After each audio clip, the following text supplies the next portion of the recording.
Olá, eu sou Flávio Machado, criador desse canal. E hoje você terá mais um vídeo da série de resumos e histórias que vão inspirar a sua vida.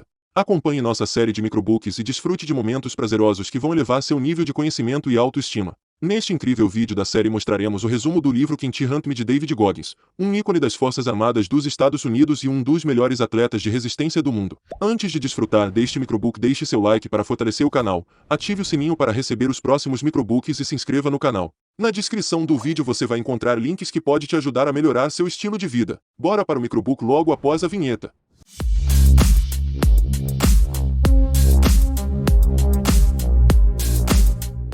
Can't Hurt Me, por David Goggins.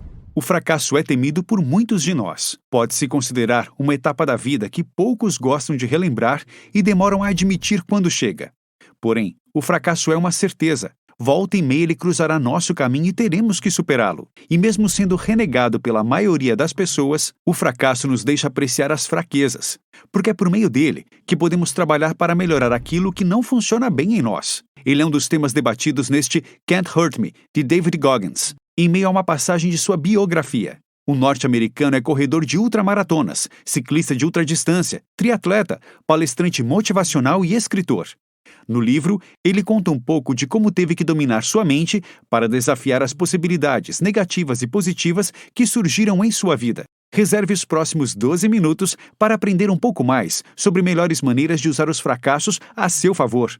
Goggins e os fracassos. A primeira frustração marcante na vida de David Goggins foi não ter conseguido entrar na seleção da Delta Force, principal força contra terrorismo e de operações especiais do Exército dos Estados Unidos, mesmo depois de muito preparo. Dispensado, apesar de seus bons desempenhos em alguns dos testes, ele foi atrás de quebrar um recorde mundial do Guinness Book envolvendo seus atributos físicos. Novamente não conseguiu, mesmo diante de milhões de telespectadores em uma transmissão televisiva. Goggins seguia com o pensamento de que o fracasso não é o meio para atingir um fim, mas o caminho para o sucesso. Ele conseguiu se tornar um oficial das Forças Armadas ao entrar no United States Navy SEAL e se sentiu aclamado ao concluir com sucesso um treinamento rigoroso, bem como o treinamento de controlador tático aéreo da Força Aérea. As habilidades militares e físicas de Goggins foram provadas depois de muitas tentativas, pois além de todas essas conquistas, ele cumpriu desafios de muita exigência física, ultramaratonas, triatlos e ultratriatlos com desempenho invejável. Costumava ficar regularmente entre os 5 primeiros colocados nesses eventos e até bateu o recorde de completar 4.030 flexões em 17 horas.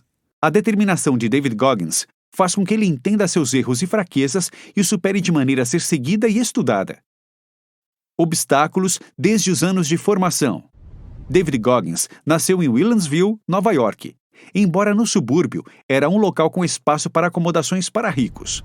Profissionais de carreiras de sucesso, como médicos, advogados, executivos de siderúrgicas e até jogadores de futebol, tinham seu imóvel por ali. Para muitos norte-americanos, Williamsville era um bairro dos sonhos. Os Goggins moravam em uma casa de 4 quartos com um grande jardim, tendo à disposição um Rolls-Royce Silver Cloud de 1962, um Mercedes 450 SLC de 1980 e um Corvette preto de 1981. Sua imagem perante os vizinhos era de uma família modelo e bem ajustada. Trunny, seu pai, usava ternos bem cortados e era muito sorridente, dava muita importância à aparência. A mãe de David Goggins, Jackie, tinha comportamento mais carinhoso e doce que o pai. Apaixonou-se por Trunny aos 18 anos, vindo de uma família de classe média e conservadora, dessas que protegem a filha excessivamente, e lhe alertou muitas vezes quanto à viabilidade do casamento. Segundo David, toda a aparência sorridente do pai desaparecia do portão de casa para dentro. Ele relata que os desejos e anseios do pai eram colocados acima do bem-estar da família, que era tratada por ele como um bando de servos, à sua disposição conforme a vontade do patriarca. Seu pai obrigava os filhos a trabalhar em seus negócios mesmo à noite, fazendo com que eles não tivessem boas condições físicas e de descanso para os estudos no dia seguinte. Por isso, sua formação foi irregular, com atrasos na aprendizagem. Nos intervalos para o recreio, David e seu irmão, Trunny Jr., costumavam esconder os machucados gerados por abusos físicos gerados pelo pai, pois temiam apanhar ainda mais se os hematomas pelo corpo ficassem visíveis ao público, desde as crianças do colégio até as professoras e diretoras das escolas pelas quais passaram. Trunny não se preocupava com o bem-estar dos filhos e da esposa, apenas em ganhar dinheiro. David e Tranis Jr. tiveram que se sujeitar a empregos fisicamente exigentes e insalubres sem necessidade. Em um deles, David chegou a manusear um desodorante em aerosol que irritou seus olhos, sem a oportunidade de parar tudo porque o medo de uma surra do pai era constante. David relata que em momentos de castigo, era obrigado a se despir, caminhar pelo corredor até o quarto de Tranis, fechar a porta, apagar as luzes, deitar na cama com as pernas balançando, esticar o tronco e expor as nádegas para que o pai o espancasse. Foi quando Jack ouviu Tranis criticando-a para um amigo no telefone que ela decidiu deixá-lo. David foi morar com ela na casa dos avós, onde sua vida começava a mudar e precisavam se adaptar à nova vida. Depois de algum tempo, eles deixaram a casa dos avós de David. Seu pai lhes ajudava com uma quantia miserável de dinheiro, mas o sentimento era de recomeço. A verdade machuca. A vida de David começou a mudar quando Jack e sua mãe conheceu Wilmoth Arvin. Pois mesmo antes de ele entrar em suas vidas, quando tinham dinheiro e viviam em abundância, o trauma do convívio com o pai era uma chaga na vida de David. Quando se livraram de seu pai, a pobreza surgiu com muita força. Wilmoth era um carpinteiro e empreiteiro em Indianápolis e conheceu Jack quando David estava na 5ª série. Ele se tornou uma figura paterna na vida de David e é seguidamente elogiado por ele, por sua presença e comportamento exemplar. Wilmoth lhe ensinou a jogar basquete e tornou-se um pilar em sua vida, e ele incentivava seu casamento com a mãe, para que ele permanecesse em sua vida muito além das férias de verão. Porém, tudo mudou em dezembro de 1989, quando Wilmoth morreu subitamente em meio aos preparativos para a mudança definitiva da família para Indianápolis. Mesmo em meio a muitas dúvidas, Jack decidiu mudar-se para a cidade norte-americana e matriculou o filho na North Central High School, que ficava em um bairro predominantemente negro. Ali tentou ser amigo de todos e teve sua estada na cidade interrompida quando sua mãe o pegou com más influências. Então sua mãe o matriculou na Northview High School, em Indiana, onde se destacava pelo visual no estilo hip-hop. Ali enfrentou insultos raciais. Foi quando passou a compreender melhor a realidade da vida e o quanto a discriminação é latente, deve ser enfrentada e precisa ser superada. Ele passou a se olhar no que chamava de espelho de responsabilidade, para superar inseguranças, objetivos e aspirações. Segundo sua definição, ao nos olharmos diante dele, veremos que só depende de cada um de nós a superação do que nos aflige. A verdade machuca, dói, mas é a única alternativa.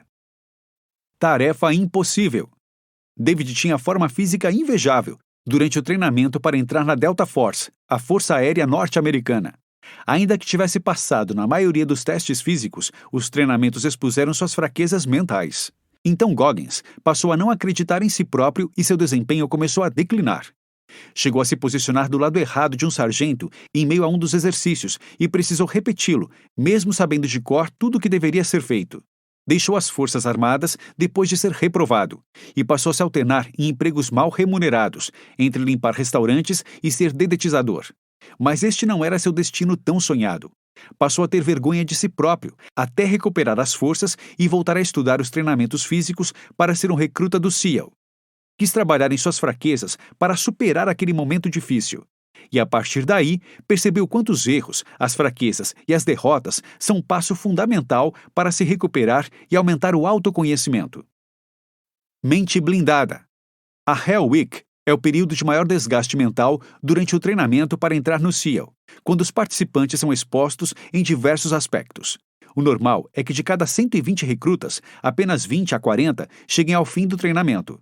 E quando um deles decide sair do treinamento, deve caminhar até um sino e tocá-lo 3 vezes para que todos possam ouvir aquela desistência. Na competição para chegar ao fim do treinamento, apenas a excelência garante respeito aos que desejam ingressar nas Forças Armadas norte-americanas. E a ideia de pegar almas tem a ver com o encontro com o próprio poder de guardar energias para concluir uma tarefa que parecia ser impossível. Goggins diz que captar a própria alma é compreender o quanto a verdadeira força está em nosso interior, pois quando pensamos que não será mais possível seguir em frente, só mesmo a real conexão com o que há além do corpo é capaz de nos reenergizar. Ele relata o quanto o fato de ter alcançado essa conexão com o interior fazia com que os instrutores que o desafiavam ficassem intimidados e surpresos com sua força interior. Não se deve ter como objetivo atingir o mínimo necessário, mas dar o melhor para resolver todas as tarefas que surjam da maneira mais eficiente quanto possível. Só uma força mental grande nos permite passar por todos os desafios, ainda que pareçam impossíveis. E deixar nossa mente blindada nos leva a superar qualquer desafio para alcançar sonhos diversos. No caso de Goggins, ele sucumbiu à pressão em seu primeiro alistamento às Forças Armadas, pois ainda que tivesse um espírito positivo, sua mente estava suscetível aos desafios externos que foram capazes de derrubá-lo. Até mesmo quando teve uma lesão no joelho e precisou reiniciar o treinamento outra vez, ele não desejou em nenhum momento seguir uma carreira com menos dificuldades. Sua atitude implacável o levou a se tornar um SEAL, como sempre desejou. Muito mais que seus atributos físicos, foi sua força mental que o fez perceber o quanto as principais dificuldades da vida estavam dentro de seus pensamentos, que o levou a ser quem ele é. E essa mesma força mental foi usada em seus desafios nas ultramaratonas, quando o cansaço físico chegava ao extremo e só mesmo uma mente blindada o faria chegar até o fim de um desafio imposto por ele mesmo.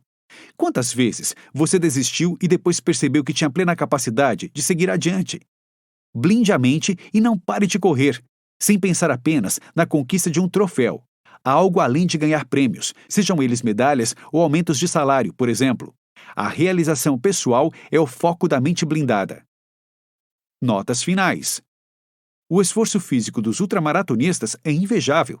Vê-los se esforçando ao extremo, de maneira quase irracional, para percorrer um percurso gigantesco é de se admirar.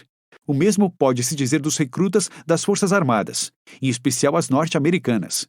Os treinamentos são notoriamente desgastantes e levam o corpo humano aos seus limites desconhecidos. Por vezes, podemos pensar como eles são capazes de ter tanta força física e mental para chegar àquele ponto. Pois neste Can't Hurt Me, David Goggins nos ensinou que a verdadeira força está em deixar a mente blindada aos desafios externos. A partir do momento que colocamos algo como objetivo, temos plena capacidade de alcançar. Não adianta os melhores treinamentos e a preparação minuciosa fisicamente se a mente e o interior da alma não acompanharem tal treinamento interno. E quando o alerta quanto à preparação mental vem de alguém que antes de chegar às Forças Armadas norte-americanas passou por reprovações, sendo uma delas por lesão, além de um período traumático na infância entre abusos de um pai autoritário e mudanças para buscar uma melhor criação, devemos parar para ouvir. Os limites são criados pela nossa mente, e só ela é capaz de superá-los.